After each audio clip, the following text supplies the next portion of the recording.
तुम जितनी जल्दी वहां चली जाओ तुम्हारे हक में उतना ही बेहतर रहेगा। मैं आज खालदा और हनीफ से बात करूंगी। मुझे हर हाल में उनको मनाना पड़ेगा, लेकिन यह भी तो हो सकता है कि रहीम यार खान जाने से पहले हम दोनों किसी होटल में पनाह ले लें। मुझे आपसे बिल्कुल खौफ नहीं आ रहा। मुझे यकीन है कि आप जो कुछ करेंगे मेरे फायदे के लिए करेंगे। गनी का काम ऐसा था कि हमारे घर तरह तरह के मर्द आते थे। बाज़ औक़ात न चाहते हुए भी मुझे उनकी मेहमानदारी करनी पड़ती थी। वो सब हेरोइन के खरीदार या बेचने वाले होते थे। मैंने उनकी आदत और सकनात को देख देख कर बहुत कुछ सीखा है। मैं आदमी के दिल की बात उसकी आंखों में पढ़ लेती हूँ। आपके बारे में मैं ये जान चुकी हूँ कि आपसे मेरी जात को कोई फायदा पहुंचे या ना पहुंचे, नुकसान हरगिज नहीं पहुंचेगा। ये बातें हम बाद में भी कर सकते हैं। मैंने उसकी बात काटते हुए कहा, इस वक्त खालदा से बात करनी जरूरी है। हो सकता है कि तुम्हारी बहन फौरन मसालत पर आमादा ना हो सके, उसे अपने शौहर से मशवरे की जरूरत हो। इन्हें इतना मौका मिलना चाहिए कि रात गहरी होने से पहले वो दोनों तुमसे फोन पर दूसरी मर्तबा राब्ता कर सके।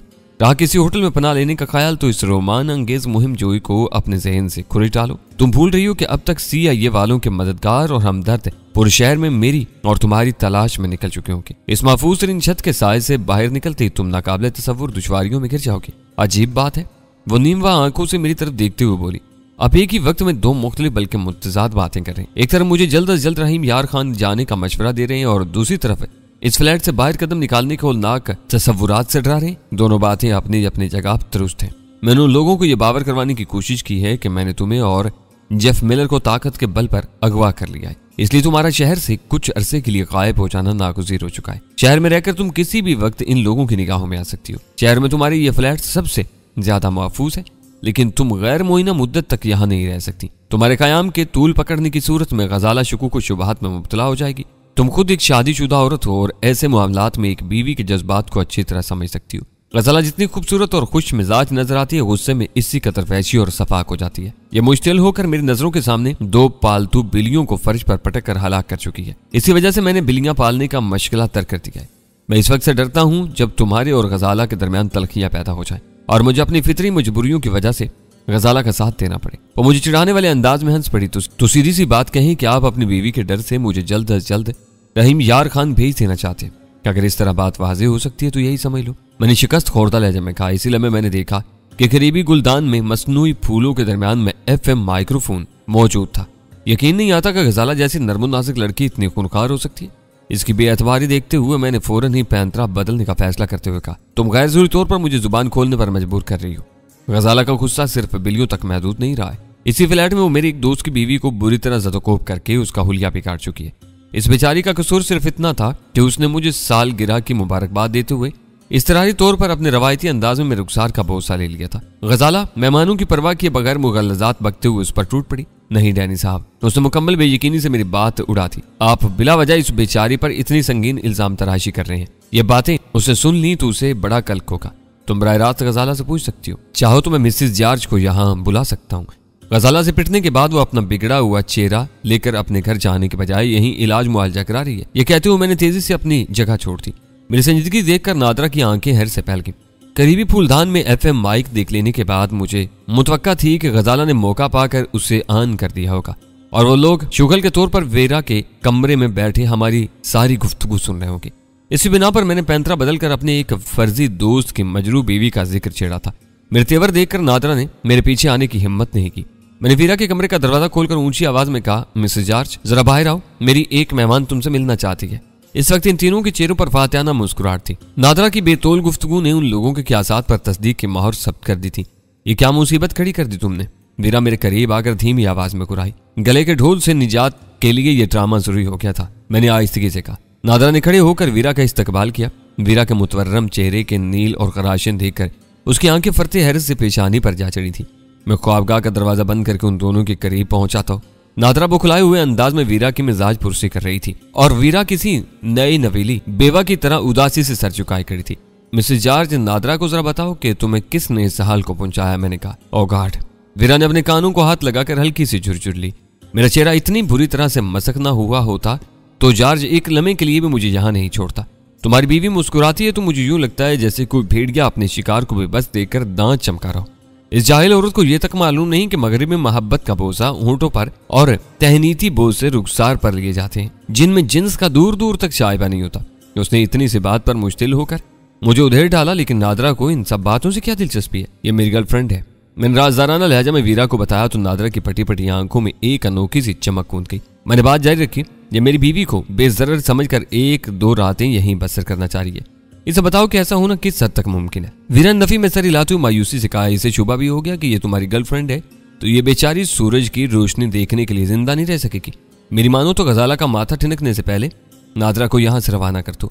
इस वक्त वो जुनून किसी हालत में है, शायद इसे नादरा पर शुबा हो गया है और अब वो तुमको तनहा छोड़कर चोरी छुपे अंदर की सुनगुन लेने की कोशिश कर रही है। नादरा दोनों हाथों से अपने सर थाम कर कुर्सी पर बैठती चली गई।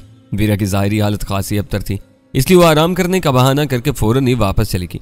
उसकी दहशतनाक कहानी ने नादरा को इस कदर बदहवास कर दिया था कि वो वीरा को अलविदा कहना तक भूल गई। अब बताओ कि तुम्हारा क्या इरादा है? मैंने नादरा के सामने बैठकर पूछा। इरादा? उसने वहशत ज़दा निगाहों से मेरी तरफ देखकर दोहराया।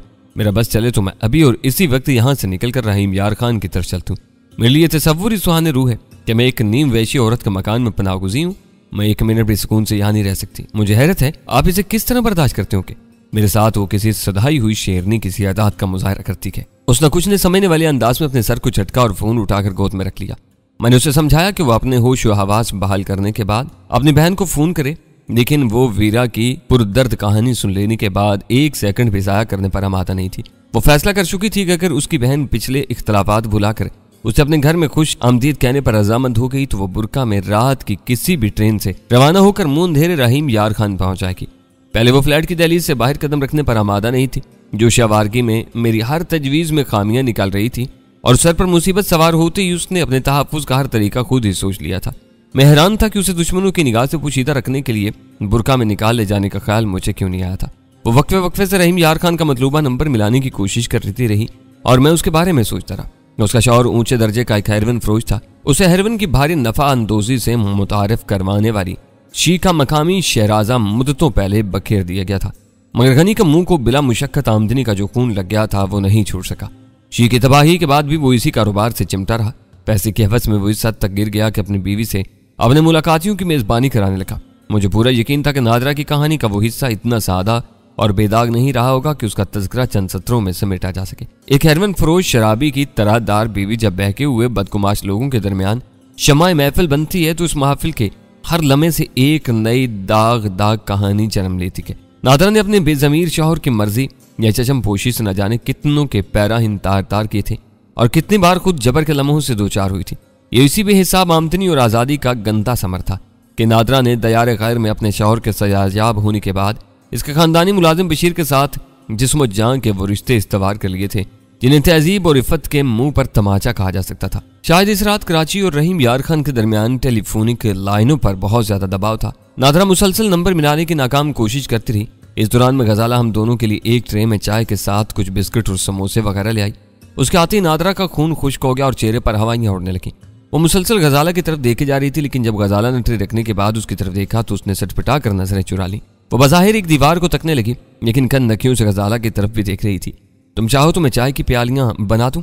गजाला ने जबरदस्ती नादरा को मुखातिब किया। FM माइक्रोफोन के कमाल की वजह से वो पूरी सूरत हाल से बाखबर थी। नहीं हम नहीं। नादरा हड़बड़ा कर मुश्किल एक लफ्ज अदा कर सकी, फिर हकलाते हुए बोली, मैं खुद बना लेती हूँ।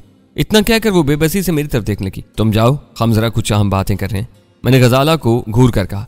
ऐसी कौन सी बातें जो मेरी मौजूदगी में नहीं हो सकती? गजाला ने खुश लहजे में पूछा।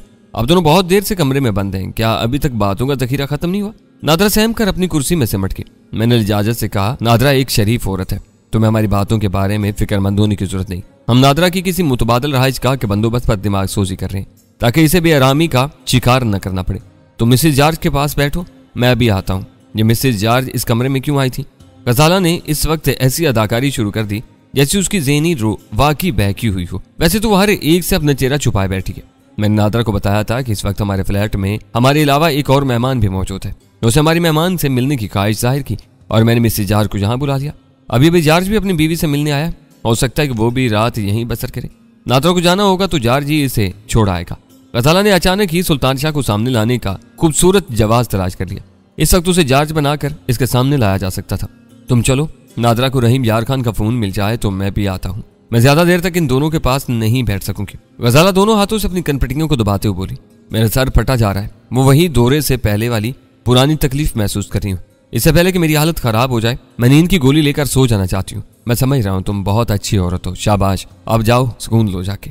गजाला ने खड़े खड़े तेज निगाहों से नादरा को एक बार फिर घूरा और पलट कर वापस चलती। इसे देखकर मुझे वहशत हो रही है। गजाला के जाते ही नादरा ने सरसराती हुई आवाज में सरकोशी की। ये नॉर्मल औरत नहीं, ज़हनी मरीज है, इस पर यकीनन दीवानगी के दौरे पड़ते होंगे। वो मुझे फाड़ खाने वाली नजरों से घूर रही थी। मैं इसकी लाई हुई कोई चीज नहीं चखूंगी, कहीं इसने दीवानगी के आलम में इन चीजों में जहर ही ना मिला दिया। अहमकाना बातें मत करो, मैंने बुरा मुंह बनाकर कहा। वो तुम्हारे लिए अलग से कोई चीज नहीं लाई, मैं भी यही सब चीजें इस्तेमाल करूंगा। तुम्हें चाय वगैरह से कोई खतरा महसूस नहीं करना चाहिए। नहीं, बिल्कुल नहीं। वो हाथ लहराते हुए नीम हज़ियानी अंदाज में बोली और फिर टेलीफोन पर नंबर मिलाने में मसरूफ होगी। मैंने भी इसरार करना मुनासिब नहीं समझा। इस बार नादरा की कोशिश बराबर साबित हुई। उसकी बात से अंदाजा हुआ कि दूसरी तरफ से उसकी बहन ने फोन उठाया था और नादरा की आवाज पहचान कर सर्द महरी का मुजाहरा किया था। वो नादरा का निजी मामला था। एक तवील मुद्दत से बिगड़े हुए ताल्लुकात को टेलीफोन पर मुज़ाकरात के जरिए मामूल पर लाना आसान नहीं था। मैंने महसूस किया कि मेरी मौजूदगी में वो ज्यादा खुलकर अपनी बहन और बहनोई की खुशामद दरामद नहीं कर सकेगी। वैसे भी मैं गजाला से उठने का वादा कर चुका था। मैं नादरा को टेलीफोन पर मसरूफ छोड़कर खामोशी से कमरे से बाहर निकल गया। वो तीनों वीरा के कमरे में मौजूद थे और उनके दरमियान मेज पर रखे हुए रेडियो के FM बैंड पर नादरा की बहुत साफ और वाज़ेह आवाज सुनाई दे रही थी। इन तीनों ने चुपती हुई मुस्कुराहट के साथ मेरा इस्तकबाल किया।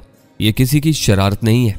गजाला ने मेरे बैठने से पहले ही अपनी वजाहत पेश करनी शुरू कर दी। FM माइक मेरे कमरे में मौजूद था। नादरा को वहां मुकफ्फिल करने से पहले मैंने इसकी नजर बचाकर उसे ऑन कर दिया था। मुझे आप पर पूरा एतमाद है, लेकिन मैं नादरा की तरफ से मुतमईन नहीं थी। चुप कर दूसरों की बातें सुनना बहुत वाहियात फेल है, लेकिन मैं अपने तजस्सुस से मजबूर थी।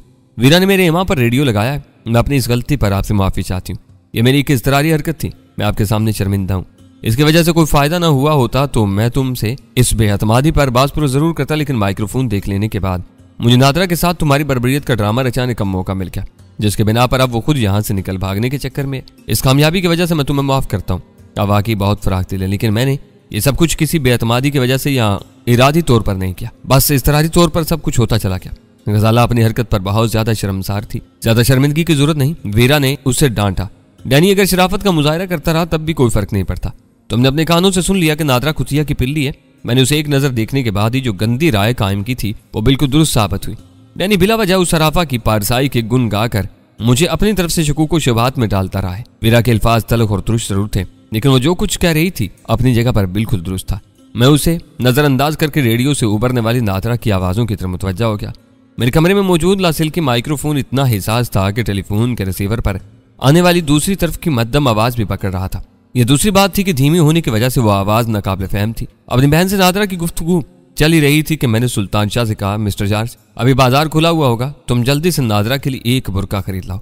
वो जब भी यहाँ से बाहर निकलेगी उसे बुरका की जरूरत पेश आएगी। देर होगी तो बाजार बंद हो जाएगा। जब भी नहीं, वो आज रात ही यहाँ से जाएगी। वीरा ने एक एक लफ्ज पर जोर देकर कहा, तुम सुन नहीं रहे हो कि वो रो पीट कर किस तरह अपनी बहन को मनाने की सरतोड़ कोशिश कर रही है। मैं खामोशी से सर हिलाकर मुस्कुरा दिया। इस हिसास मौजू पर वो तीनों हम ख्याल थे और मैं कोई तबसरा करके अपनी नई बहस का आगाज नहीं करना चाहता था। सुल्तान शाह मेरी हदायत पर कोई चूं चरा किए बगैर बुरका खरीदने के लिए चल दिया था। नादरा वाकई रोंदी हुई आवाज में अपनी सफाई पेश कर रही थी। काफी देर बाद शायद उसका बहनोई लाइन पर आ गया। नादरा के साथ उन लोगों का रवैया बहुत दुरुस्त था। नादरा जो कुछ कह रही थी उससे अंदाजा हो रहा था कि गनी की मौजूदगी में ही उन लोगों को नादरा के आजाद चाल चलन पर सख्त एतराजात थे।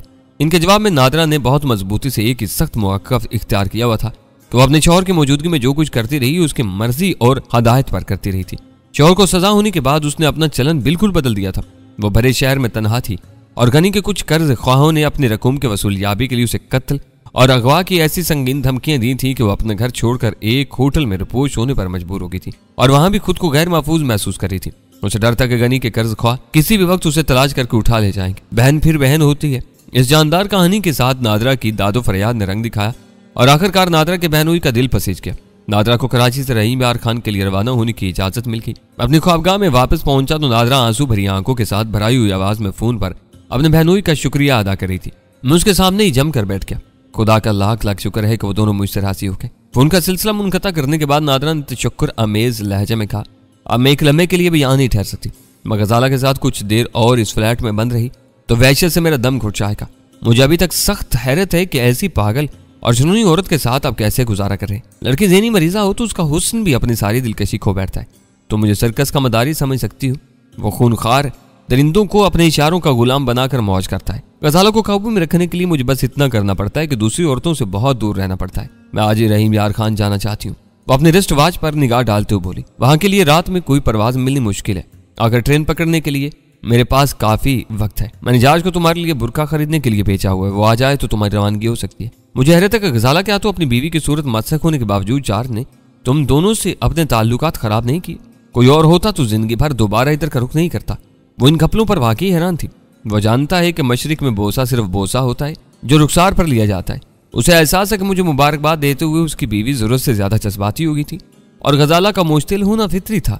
वीरा और सुल्तान शाह के एक मफरूजा तारुफ हो जाने के बाद इन दोनों को नादरा की नजरों से दूर रखने की कोई जरूरत बाकी नहीं रही थी। मैं नादरा को अपने साथ लेकर ड्राइंग रूम में आ गया ताकि गजाला को अपने कमरे में आने जाने की आज़ादी मिल सके। नादरा को इत्मीनान दिलाने के लिए मैंने कह दिया था कि इस वक्त किसी मेहमान की आमद मुतवक्का नहीं थी, इसलिए वो फ्लैट में आज़ादी से चल फिर सकती थी। हमारे ड्राइंग रूम में बैठते ही गजाला खैरबार नजरों के साथ नादरा के सर पर आन मौजूद हुई। वो वाज़े तौर पर शरारत और नादरा को जिज करने पर तुरी हुई थी। गजाला के पीछे पीछे वीरा भी ड्राइंग रूम में चली आई। गजाला को देखते ही एक मरतबा फिर नादरा के फरिश्ते कूच करके उसके बहाल होते हुए चेहरे पर हवाइयां उड़ने लगी। गजाला उसकी तरफ रुक करके हवा में यूं गहरे गहरे सांस ले रही थी जैसे फिजा में कोई खास बू महसूस करने की कोशिश कर रही हो। नादरा किसी के सांप की छुरी के नीचे आई हुई बकरी की तरह मजलूम नजरों से गजाला की तरफ देख रही थी। तुम यहाँ आई थी तो तुम्हारे बदन से पसीने की बदबू आ रही थी, लेकिन अब पॉइजन की महक फूट रही है। तुम्हारे पास ये खुशबू कहां से आई? गजाला ने बहुत ज्यादा बरहमी का मुजाहरा किए बगैर सर्दमहरी से पूछा। मुस्कुराने की मज़ाक़ खेज कोशिश में नादरा की बातें फैल गई। मैंने तुम्हारी ड्रेसिंग टेबल से ये खुशबू इस्तेमाल की थी, तो तुम्हारा खुशबू का ज़ौक़ बहुत अच्छा है। मेरे ज़ौक़ को जहन्नुम में डालो। गजाला ने सर्द लहजे में कहा, क्या तुमने खुशबू इस्तेमाल करने से पहले मुझसे इजाज़त ली थी? मैंने तुम्हें इंतजार का वक्त गुजारने के लिए अपना कमरा दिया था। यह नहीं कहा था कि तुम मेरे कमरे में मौजूद मेरी ज़ाती इस्तेमाल की अशिया पर हाथ साफ करना शुरू कर दो। सॉरी, मैं भूल गई थी। मैं तुमसे अपनी गलती की माफ़ी चाहती हूँ। तुम चाहो तो मैं तुम्हें पॉइजन की एक नई शीशी खरीद कर देता हूँ। नादरा गिड़गिड़ा कर बोली, तुम ऐसे ही साहूकार हो तो मुझे नई शीशी नहीं, अपने परफ्यूम के वही कतरे चाहिए जो तुमने अपने पसीने की बदबू मारने के लिए इस्तेमाल किए। लौटाओगी मेरे परफ्यूम के वो कतरे? भला ये कैसे मुमकिन है? वो बेचारगी से हकला कर बोली, इसकी हालत काबिल रहम होने लिखी थी। जब तक यहाँ मौजूद हो एहतियात से काम लो। गजाला ने उसे तंबीह की, मैं अपनी चीज़ों पर खास तौर पर दूसरी औरतों का तसर्रुफ बर्दाश्त नहीं करती। तुम चाहो तो मिसेस जार से भी इस बात की तस्दीक कर सकती हो। मैं एहतियात करूंगी। मुझे इस बात पर तुम्हारी बरहमी का अंदाजा नहीं था। तुम माफ़ी मांग चुकी हो इसलिए मैं तुम्हें माफ़ कर रही हूँ, लेकिन आइंदा माफ़ नहीं करूंगी। मैं डर रहा था कि कहीं गजाला मजाक ही मजाक में जरा सी बात का पतंगड़ न बना दे, लेकिन ऐसा नहीं हुआ। गजाला इत्मीनान से वीरा के बराबर में बैठ के नादरा गहरे गहरे सांस ले रही थी। तुम्हारी डैनी से कितनी पुरानी दोस्ती है? चंद सानियों के सुकूत के बाद वीरा ने नादरा के इंटरव्यू का आगाज किया तो मैं बौखला गया। मुझे खदशा हुआ कि कहीं वीरा किसी न किसी बहाने से गजाला के हाथों नादरा की हल्की फुल्की मुरम्मत कराने का मंसूबा न बना चुकी हो। इस गुमान की वजह यह थी कि मैंने वीरा और नादरा का तारुफ कराते हुए नादरा को अपनी गर्लफ्रेंड जाहिर किया था और वह वीरा की जिरा के जवाब में कहीं भी फंस सकती थी। बहुत पुरानी दोस्ती नहीं है। नादरा से पहले मैं बोल पड़ा, लेकिन हमारी दोस्ती मुस्तहकम बुनियादों पर इस्तवार है। नादरा पहले भी यहाँ आती रही है, मगर आज गजाला की तबीयत खराब होने की वजह से इस बेचारी को थोड़ी सी बदमज़गी का सामना करना पड़ा है। मुझे उम्मीद है कि इसने इसका बुरा नहीं माना होगा। तुमने मेरी किसी बात का बुरा माना है? गजाला ने गुर्रा कर नादरा से पूछा। नादरा ने जिस सुरात से इनकार में सर हिलाया वो उसकी बेचारगी का मजर था। शायद गजाला पर हंसी का दौरा पड़ गया और वो अपनी हंसी छुपाने के लिए बुरी तरह खांसती हुई अंदर भागी। इसे होशियार रहना। वीरा ने नादरा को मशवरा दिया। इसे शुबा भी हो गया कि तुम डैनी की गर्लफ्रेंड हो तो तुम्हें मार डालेगी। मैं ये बात तुम्हें पहले भी बता चुकी हूँ। इस वक्त इसकी तबीयत है तुम्हारे बारे में बहुत ज्यादा सोचने की वजह से बिगड़ रही है। वैसे तुम यहाँ से कब जा रही हो? फौरन, नादरा बोली। शायद डैनी साहब ने तुम्हारे शौहर को बुरका खरीदने के लिए भेजा हुआ है। बुरका? क्या तुम बुरका भी इस्तेमाल करती हो? वीरा ने हैरत से पूछा। समझा करो, कभी कभी इसकी जरूरत पेश आती है ताकि कोई नादरा को यहाँ आते जाते ना देख सके। इसके बाद गजाला दोबारा ड्राइंग रूम में नहीं आई। वीरा कुछ देर तक नादरा से इधर उधर की बातें करने के बाद अपने कमरे में चली गई। इस दौरान में नादरा बेताबी से बार बार अपनी रिस्ट वॉच की तरफ देखती रही थी। पता नहीं जहाज कब लौटेगा। मुझे डर है कि कहीं आखिरी ट्रेन ना निकल जाए। तखलिया होने पर वो मुस्तरबाना लहजा में बोली, खैबर मेल छूट गई तो फिर मुझे सक्कर एक्सप्रेस से जाना होगा, जो रात भर के सफर के बाद रोहड़ी पहुंचाएगी और वहां से ट्रेन बदलनी पड़ेगी। ट्रेनों के बारे में तुम्हारी मालूमात काबिल रश्क हैं। मैंने हैरत से कहा, मैं अपनी जिंदगी में दूसरी बार ट्रेन से सफर करूंगी। ये सारी बातें मेरे बहनों ने बताई हैं। फौज में होने की वजह से उसका अक्सर कराची आना जाना लगा रहता है। फिर सुल्तान शाह के आने तक हमारे दरमियान कोई काबिल जिक्र बात नहीं हुई। जब से वो मेरे दिल से उतरी थी मेरी तबीयत उससे मुतनफ्फर हो गई थी और मैं खुद उसे जल्द अज जल्द फ्लैट से रवाना करने का ख्वाहिशमंद था।